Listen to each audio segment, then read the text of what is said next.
সবার মুখে মুখে একটা প্রশ্ন, কত হতে পারে 46তম বিসিএস এর কাট মার্কস? বিসিএস পরীক্ষা দিয়ে নিশ্চয়ই আপনি কুল কিনারা পাচ্ছেন না।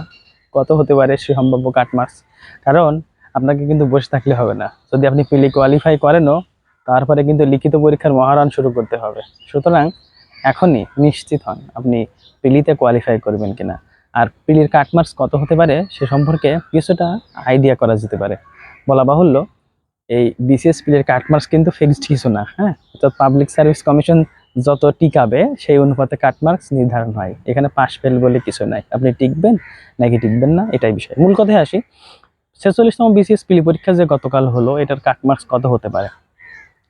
41-এর পরে যে বিসিএস গুলো হয়েছে, সেই বিসিএস গুলোর বিবেচনায় 46তম বিসিএস প্রিলিমিনারি তুলনামূলক কঠিন ছিল যতটুকু মনে হয়।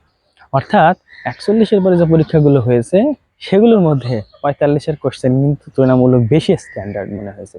বিশেষ করে 43, 44, 45 সবগুলো থেকে 46তম প্রিলিমিনারি কোশ্চেন তুলনামূলক স্ট্যান্ডার্ড।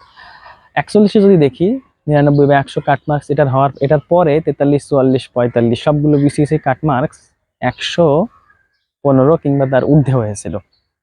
43-এ কাট মার্কস ছিল 113 বা 14, 44-এ 100 একটু বেশি হয়েছিল 124 কিংবা 123 এমন।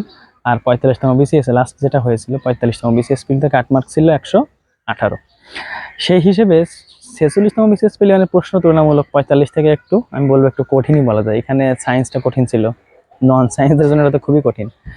তারপর আইসিটি ছিল, যেটা তুলনামূলক ইজি ছিল না। ম্যাথ 8-9টা বা 10টা পারা যায়, কিন্তু 15তে 13-14টা পারার মতো ছিল না। মেন্টাল অ্যাবিলিটিতে কয়েকটা ভুল ছিল, কয়েকটা কনফিউশন প্রশ্ন ছিল। বাংলাতে তো বেশ কিছু প্রশ্ন ছিল যেগুলো পারার মতো না। তো সব মিলিয়ে কাট মার্কস মনে হচ্ছে এবার প্রিলিমিনারি কাট মার্কস 116 কিংবা তার অধিক যারা পাবে তারাই প্রিলি কোয়ালিফাই করা দৌড়ে সব থেকে বেশি এগিয়ে আছে। যদি আপনার 115 বা তার ঊর্ধ্বে থাকে, তাহলে আপনি আর বসে না থেকে লিখিত পরীক্ষার প্রস্তুতি নেওয়া শুরু করুন। কিন্তু যদি 110 থেকে 115 এই রেঞ্জের মধ্যে হয়, তাহলে আপনাদের কোয়ালিফাই করা কিংবা না করা সম্পূর্ণ ডিপেন্ড করবে পিএসসি কতটুকু টেকাচ্ছে তার উপর।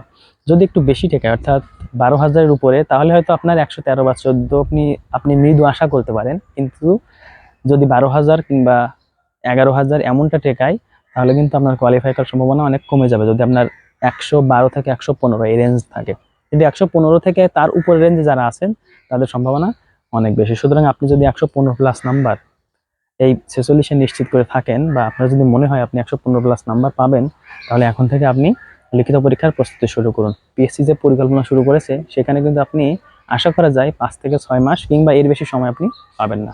সুতরাং 6 মাসে যদি আপনি প্রথম হন, লিখিত পরীক্ষার প্রস্তুতি নেওয়া আপনার জন্য খুবই কঠিন। তাই 1 সেকেন্ড আপনি আর বিলম্ব করবেন না। যদি আপনি পিলি কোয়ালিফাই করবেন এমনটি নিশ্চিত হন, তাহলে আজ থেকেই লেখাপড়া শুরু করুন।